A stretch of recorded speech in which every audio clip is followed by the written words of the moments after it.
कवन सुकाज कठिन जग माही, जो नाही हो तात तुम पाही। जय श्री राम, जय बजरंगबली। आप सबको स्वागत है कृतिगिरी के इस ब्लॉग में। फ्रेंड, आज मैं आप लोग के समक्ष बजरंगबली का चमत्कार का भाग 1 मैं आज फिर आपके साथ समक्ष प्रस्तुत कर रही हूँ, क्योंकि पहले वाली जो डाला था वीडियो उसमें आवाज़ ठीक से नहीं आ रही है, इसलिए मैंने सोचा चलो और एक बार बना लेते हैं। फ्रेंड, मैं बताना चाहती हूँ कि बजरंगबली की पूजन अर्चना से हमारी मनोकामना शीघ्र क्यों पूर्ण होती है। हाँ, क्यों पूर्ण होती है, यही मैं आप लोग से शेयर करने जा रही हूँ। आशा करती हूँ फ्रेंड्स आप लोग को ज़रूर पसंद आएगा और वीडियो देखिए और लाइक ज़रूर कर दीजिएगा, सब्सक्राइब करिएगा न्यू व्यूअर्स, और कमेंट में जय श्री राम, जय बजरंगबली ज़रूर लिखिएगा। बजरंगबली हमारी मनोकामना बहुत शीघ्र पूर्ण करते हैं, क्योंकि बजरंगबली को प्राय सारे देवताओं से उन्हें आशीर्वाद प्राप्त है। बजरंगबली हम सभी जानते हैं, बजरंगबली के गुरु सूर्यदेव हैं। सूर्यदेव ने अपने जो तेज, उनके जो प्रकाश है उसमें से कुछ अंश बजरंगबली को दिया है आशीर्वाद के तौर पे। इसके अलावा इंद्र भगवान ने दिया है, वरुण देव ने उन्हें आशीर्वाद दिया है, और कुबेर जी ने अपना गधा उन्हें आशीर्वाद के तौर पे दिया है। इसके अलावा ब्रह्मा जी ने उन्हें आशीर्वाद दिया है, वह जब चाहे अपने रूप बदल सकते हैं, दूसरा रूप धारण कर सकते हैं। इस तरह ब्रह्मा जी ने उन्हें आशीर्वाद दिया है। इसके अलावा राम जी, सीता जी एवं द्वापर युग में श्री कृष्ण ने भी उन्हें आशीर्वाद दिया है। इन सब आशीर्वाद के कारण ही बजरंगबली इतने शक्तिशाली हैं। आज आप लोगों के साथ मैं श्री कृष्ण ने उन्हें कैसे और कहाँ आशीर्वाद दिया, यही मैं आप लोगों के साथ शेयर करने जा रही हूँ। बजरंगबली की स्तुति हम लोग बहुत तरह से करते हैं, जिसमें हनुमान चालीसा बहुत कॉमन है। इसके अलावा हनुमान अष्टकम और हनुमान बाहुक, बजरंगबाण और सुंदरकांड। इसके अलावा हनुमान जी के 12 नाम हैं जो बहुत चमत्कारी है। मैं आपके साथ ये सारा कैसे क्या होता है इसका मैं हर स्तुति को मैं आपके साथ शेयर करूंगी और बताऊंगी कैसे कैसे क्या चमत्कार होता है। और अभी मैं आपके साथ श्री कृष्ण के आशीर्वाद द्वापर युग का मैं आपके साथ शेयर करने जा रही हूँ।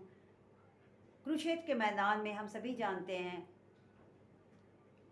2 भाइयों का लड़ाई हुआ था, कौरव पांडव कुरुक्षेत्र के मैदान में तैनात थे, और इस युद्ध में श्री कृष्ण भी थे, और श्री कृष्ण इस युद्ध में पांडव के पक्ष में थे और अपनी सारी सेना कौरवों को दे रखा था। कौरव का सेनापति दुर्योधन था और पांडव का अर्जुन था। युद्ध के मैदान में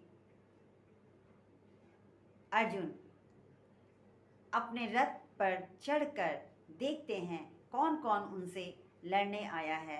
वह दुर्योधन की सेना को देखते हैं। दुर्योधन की सेना जब वो देखते हैं तो उन्हें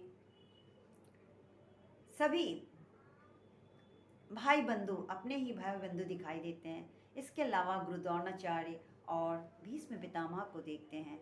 यह देखकर अर्जुन काफ़ी विचलित हो जाते हैं एवं दुखी हो जाते हैं, और अर्जुन की इस अवस्था को श्री कृष्ण समझ जाते हैं देखकर। और श्री कृष्ण उनके रथ के सारथी थे, तो श्री कृष्ण उन्हें पूछते हैं, हे कौन्तेय, क्या बात है, आप बहुत विचलित लग रहे हो।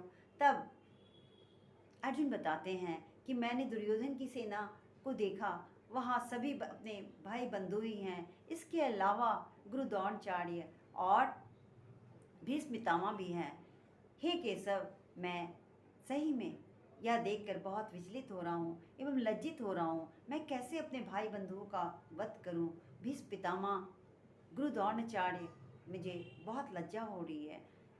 तब श्री कृष्ण उन्हें समझाते हैं, हे अर्जुन, यह युद्ध का मैदान है। यहाँ सभी जो भी आया है वह उनका एक ही लक्ष्य है, जीतने का, और आपको भी इसी लक्ष्य में कायम रहना चाहिए और अपने राज्य की रक्षा करना, यही हमारा आपका धर्म है। किंतु अर्जुन कहाँ मानने वाले थे। वह रथ से नीचे उतरे और उतरकर अपने सारी तीर धनुष धरातल पर रख दिया और श्री कृष्ण को कहने लगे, हे केशव, मुझे ऐसी जीत नहीं चाहिए, मुझे ऐसा राज्य नहीं चाहिए। मेरे लिए यह संभव है कि मैं अपने भाई बंधु, अपने गुरु का और अपने भीष्म पितामह का वध करूं। मुझसे नहीं होगा, मैं नहीं लड़ूंगा, मुझे कुछ नहीं चाहिए। इस तरह से जब संशय में पड़कर अर्जुन सारी बात श्री कृष्ण से कहते हैं, तब श्री कृष्ण को बाध्य एवं विवश होकर अपना भव्य नारायण का रूप का दर्शन देना पड़ा अर्जुन को। और वहीं कुरुक्षेत्र के मैदान में ही श्री कृष्ण ने अर्जुन को गीता सुनाया। और जब वह गीता सुना रहे थे तब उनके रथ पे लगा हुआ पताका बहुत जोर जोर से फड़फड़ा रहा था और हुंकार की भी आवाज़ आ रही थी। तब श्री कृष्ण गीता सुनाने के पश्चात अपने ध्वज की ओर देखते हैं और कहते हैं, हे बजरंगबली, आप तो विराजमान हो ध्वज में, फिर ये ध्वज क्यों इतना जोर जोर से फड़फड़ा रहा है और हुंकार की आवाज़ आ रही है? क्या बजरंगबली आप असंतुष्ट हो? तब बजरंगबली ने श्री कृष्ण से कहा, हे केशव, सतयुग में आप राम थे और मैं आपका सेवक था और मैंने हर प्रकार से आपकी सेवा की। मेरी सेवा में, हे केशव, तब क्या त्रुटि हो रह गई थी कि आपने मुझे यह भव्य रूप का दर्शन नहीं दिया और आज आप अर्जुन इस नर को अपना इस भव्य रूप का दर्शन दे रहे हैं। तब श्री कृष्ण बजरंगबली को समझाते हैं, कहते हैं कि हाँ, यह सही है कि आपने सतयुग में राम की अनेक सेवा की थी और आपकी सेवा के कारण तो हमारी यानी कि राम की चारों ओर जय जय है। इस तरह उनकी कृत को दोबारा समझाते हैं, सुनाते हैं बजरंगबली को।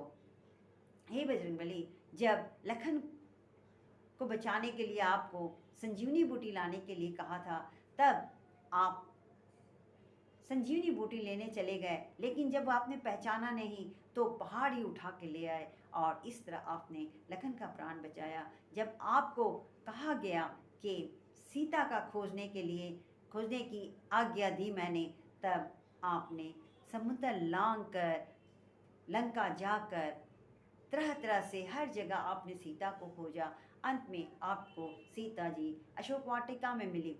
आपने आकर बताया श्री राम को कि सीता का पता, और जब आपको शांति दूत बनाकर रावण के पास भेजा गया, तब आपने रावण को समझाया, ये कोशिश की कि शांतिपूर्वक सीता को लौटा दे। जब अहंकारी रावण ने आपसे सही तरह से वर्ताव नहीं किया, तब आपने अपना बल प्रदर्शन किया। आपने बल प्रदर्शन क्या किया? आपने तो लंका ही जला डाली। लंका जलाकर आपने अपना ही बल प्रदर्शन नहीं किया, बल्कि आपने राम का भी परिचय दे दिया। आपने अहंकारी रावण को बता दिया कि देखो, एक शांति दूत इतना बलशाली है तो उनका स्वाभाविक कितना होगा। आपने, हे बजरंगबली, आपने तो रावण को श्री राम का परिचय वहीं दे दिया। इस तरह आपने अनेकों कृत किया है और इसीलिए तो सीता जी ने आपको चिरंजीवी का आशीर्वाद दिया और आप हर जगह बिना संशय के हर कार्य को करते थे। इसीलिए आप हर जगह विजयी हुए और आपकी विजयता आपकी कृत से ही राम का चारों ओर जय जय था। और आप आत्मविश्वासी और दृढ़ निश्चयता के कारण ही आपने इतना अच्छा, इतनी इतनी कृत की, और आज भी आप हमारे द्वापर युग में मेरे रथ के ऊपर आप विराजमान हो, और आज भी आप मेरे साथ हो। हे बजरंगबली, आप तो महान हो। यह समझाने के बाद एवं बजरंगबली को शांत करने के एवं संतुष्ट करने के बाद श्री कृष्ण उन्हें आशीर्वाद देते हैं। हे बजरंगबली, आप सर्वव्यापी हो, आप दृढ़ निश्चयी हो, आप में किसी भी कार्य को करने के पहले कोई संशय नहीं रहता है, और आप इसी तरह कलयुग में हर दुखी सहाय असहाय के साथ रहोगे। जो भी आपकी पूजा अर्चना करेगा और सच्ची दिल से आपको पुकारेगा, स्तुति करेगा, तो उसकी हर मनोकामना पूर्ण करोगे। और इस तरह से बजरंगबली को श्री कृष्ण ने द्वापर युग में आशीर्वाद दिया। फलस्वरूप हमें कलयुग में उनकी इतनी सारी स्तुतियाँ मिली, और मैं भाग 2 में आप लोगों के साथ यह सारी स्तुतियों के बारे में मैं आपसे शेयर करूँगी। इसके अलावा मैं अपने बारे में भी बताऊँगी कि बजरंगबली के पूजन, बजरंगबली का आशीर्वाद या बजरंगबली का मेरी ज़िंदगी में बहुत उपकार है। मैंने भी बहुत कुछ बजरंगबली के कृपया से मेरी काफ़ी बीमारियां अच्छी हो गई। मैं ब्रेन स्ट्रोक होने के कारण मेरे मेमोरी बहुत शॉर्ट हो गई थी, लेकिन बजरंगबली की कृपया से फिर सही हो सही हैं। इसके अलावा मेरी रेटिना डिटैच, पैर टूटना और कुछ न कुछ तो बीमारी लगी रहती है। आप सब जानते ही हैं, जब बीमारी ज़्यादा हो तो आर्थिक तंगी तो होता ही है। इस तरह बजरंगबली मेरी सारी समस्याएं धीरे धीरे कम कर रहे हैं, और मैं उन्हीं के भरोसे हूँ। और मुझे विश्वास है कि जो भी करेंगे बजरंगबली मेरे लिए अच्छा ही करेंगे। और ये भी बता दूँ फ्रेंड्स कि मैं स्पिन सीटर हूँ, कलकत्ता में मैं अकेली रहती हूँ, और जो भी मेरे ब्लॉग के साथ बने हुए हैं उन्हें तो मोस्ट प्रोबेबली पता ही होगा मेरे हालचाल कैसे हैं, हम कैसे रहते हैं। और आशा करती हूँ फ्रेंड्स आज का यह ब्लॉग आप लोग को पसंद आएगा। ये मैंने एक ही बनाया, भाग एक 2 बार हो गया है, लेकिन मैंने इसलिए बनाया क्योंकि उसमें साउंड बहुत कम है, और मुझे कुछ व्यूअर्स ने बोला, मैंने बोला चलो और एक बार बना लेते हैं। आशा करती हूँ फ्रेंड्स आप लोग को मेरा यह ब्लॉग पसंद आएगा, और कमेंट बॉक्स में जय सिया राम, जय बजरंगबली ज़रूर लिखिएगा। और न्यू व्यूअर्स जो भी आ रहे हैं प्लीज़ सब्सक्राइब कीजिए और लाइक भी कर दीजिएगा। So friend, bye bye, see you in the next blog. जय श्री राम।